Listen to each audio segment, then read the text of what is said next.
The realization that your body is not your own has not yet fully dawned upon you. You are 12 years old, standing in the Grand Hall of Bletsoe Castle in 1443 AD. Men draped in rich velvet and fur are bartering your future, treating you as if you were a prized mare at market. Your name is Margaret Beaufort, and although noble blood courses through your veins, you are beginning to understand that lineage means little when you are born female in a world governed by men. Here, daughters are viewed as currency to be traded. The rushes beneath your feet, strewn fresh this morning with mint and rosemary, release a sharp scent to mask the winter damp seeping through the 3-foot-thick stone walls. Candlelight flickers across the faces of lords and bishops, their low, urgent voices discussing alliances and inheritances, their breath forming faint clouds in the chill air. You pull your woolen cloak tighter around your shoulders, but the cold you feel owes nothing to the season. Your guardian, William de la Pole, Duke of Suffolk, gestures toward you with a ringed hand that glints in the firelight. The girl brings substantial holdings, he declares, his voice resonant with the authority of a man accustomed to shaping others' fates. Her inheritance includes lands in Somerset, Devon, and Dorset. A marriage alliance now will secure those holdings for our cause. You long to ask what cause he means, but 12-year-old girls do not interrupt powerful men. Instead, you study the face of John de la Pole, Suffolk's son, who will become your husband before the month ends. He is perhaps 14, still lanky with youth, his hands outsized for his wrists. He glances at you once, briefly, then looks away as if your presence unsettles him. Margaret Beaufort was born in 1443 into a world where her existence was both a blessing and a burden. As the daughter and sole heiress of John Beaufort, Duke of Somerset, she carried a claim to the English throne that shaped every moment of her life. The Beaufort line descended from John of Gaunt, Duke of Lancaster, and his mistress, Catherine Swynford, whose love was later legitimized by marriage and royal decree, though the taint of illegitimacy shadowed their descendants. When Margaret was barely 6 months old, her father died, leaving her one of England's wealthiest heiresses. In the 15th century, this was no gift but a weight. Wealthy orphans became wards of the crown, their marriages arranged to serve the political aims of those in power. Margaret's wardship was granted to William de la Pole, Duke of Suffolk, a man who knew that controlling a child's marriage meant controlling her fortune. The Great Hall, where 12-year-old Margaret now stands, has witnessed countless such dealings. Its gray limestone walls, quarried from local hills, have absorbed decades of whispered plots and bold demands. Tapestries of noble hunts hang between the windows, their faded threads depicting lords chasing deer through woven forests.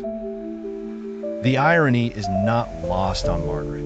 Even at 12, she senses she, too, is prey, pursued by hunters in velvet.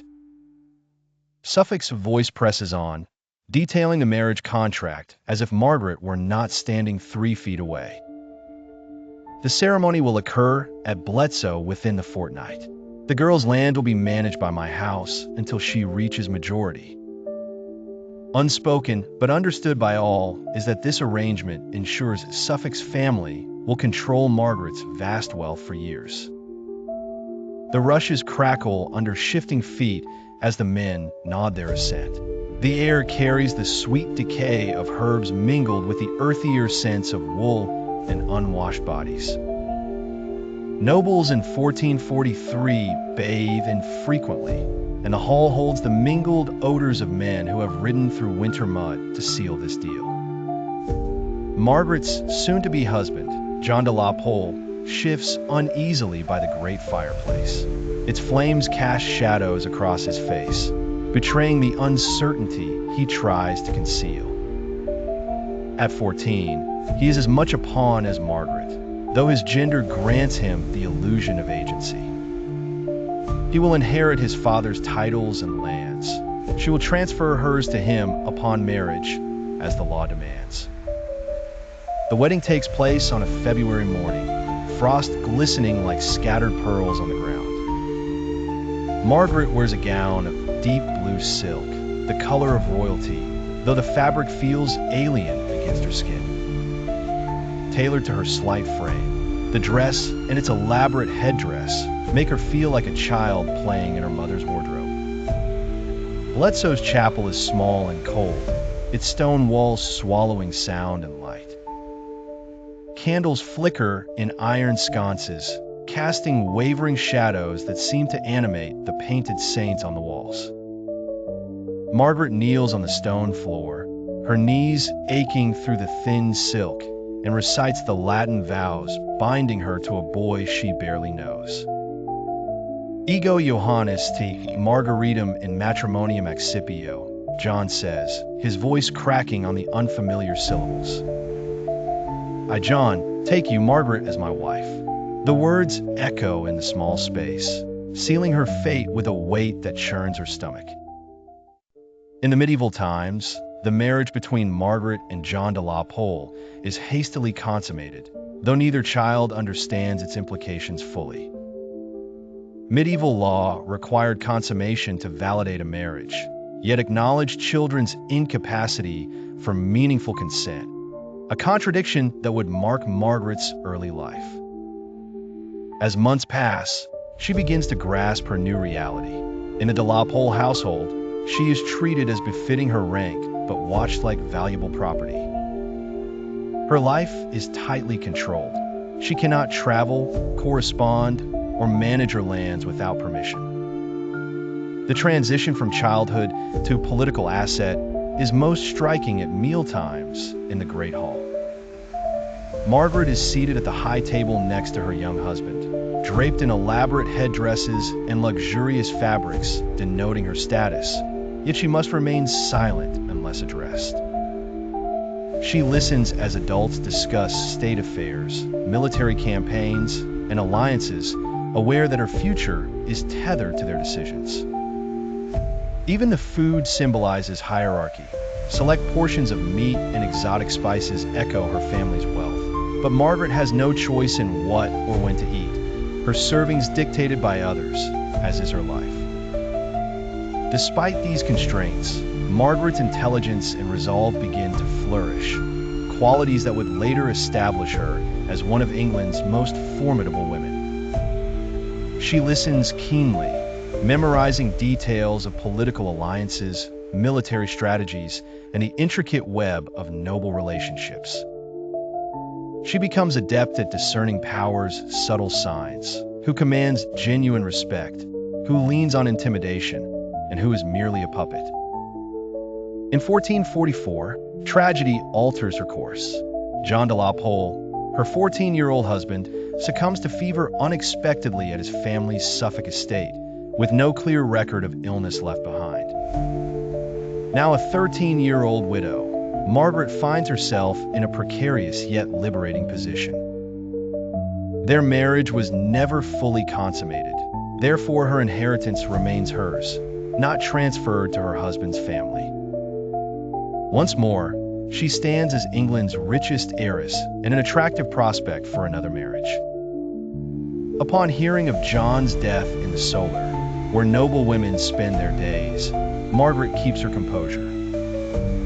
She is embroidering an altar cloth with precise stitches in silk thread, exemplifying her noble upbringing. William de la Pole enters unceremoniously, his demeanor stern and calculating. "Your husband is dead," he declares. "Fever claimed him overnight." Margaret's needle pauses mid-stitch, but her gaze remains fixed on her task, having learned that emoting in front of powerful men invites exploitation. "I see," she responds softly, resuming her embroidery with steady hands, each stitch a testament to her disciplined skill. Suffolk scrutinizes her like a merchant appraising goods, impressed by her composure. A girl who receives such news without tears can be relied upon in any political arena. "You will remain here until new arrangements are made," he continues. "Your mourning will be acknowledged, but not prolonged." Margaret nods, knowing her mourning period lasts only until Suffolk arranges her next marriage. Her widowhood brings a temporary taste of freedom, though still under Suffolk's control. She devotes her days to studying with tutors who teach Latin, French, and estate management, not to nurture independence, but to increase her worth as a wife. Margaret thrives in her studies, mastering Latin for reading religious and legal texts, speaking fluent French for diplomacy, and understanding the financial facets of her inheritance. Her account books illustrate the vastness of her wealth. Thousands of acres of farmland, stone quarries, timber forests, and river rights for mills and fisheries. This fortune makes her one of England's richest individuals, yet every asset elevates her status as a political prize. To marry Margaret is to gain her lands, and she cannot refuse without jeopardizing everything.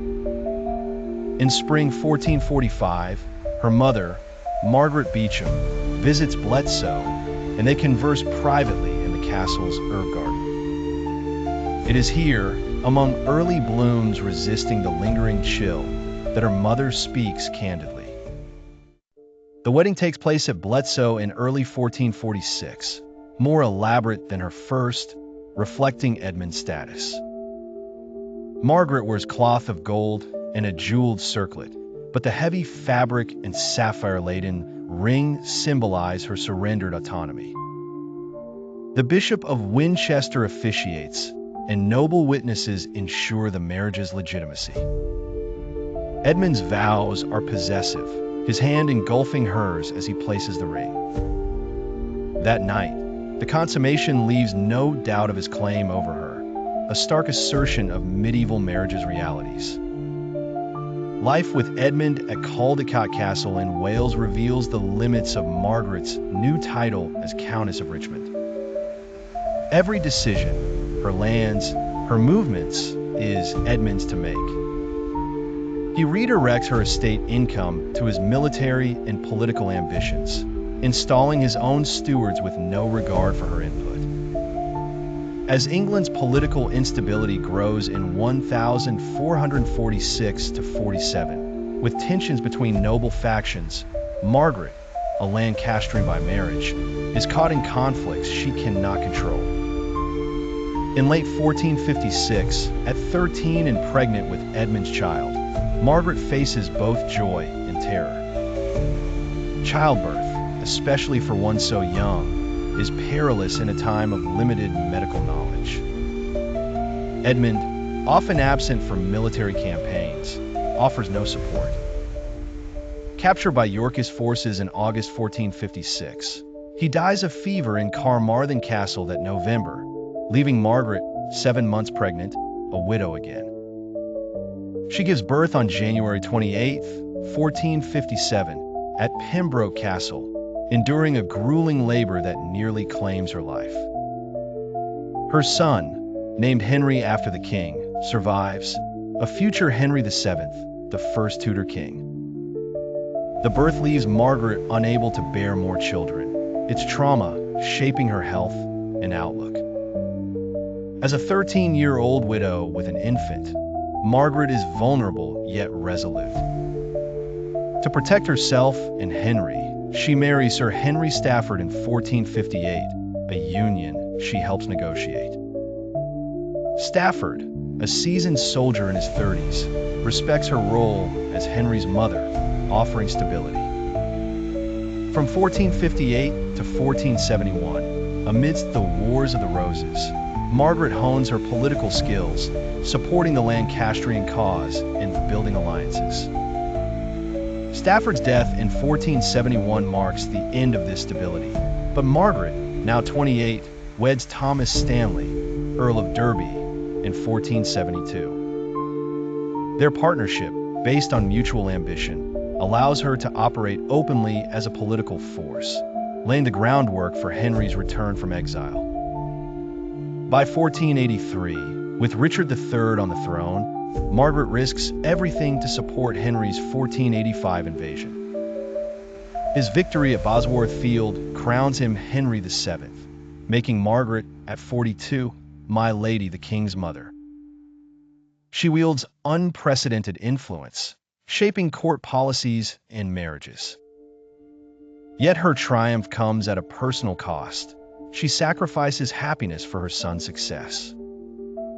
Margaret dies in 1509, outliving Henry VII, having seen her grandson, Henry VIII, ascend. Her legacy as a founder of the Tudor dynasty endures, a testament to her resilience in turning trauma into power. You stand now in the shadows of Westminster Abbey, where Margaret Beaufort lies beneath a bronze effigy, hands folded in prayer, her serene face belying the fire within. The 12-year-old bride, pregnant at 13, became the mother of kings, wielding her pain as a weapon to shape England's future. In a world that demanded her silence, she found her voice, proving that even the powerless can forge their own destiny.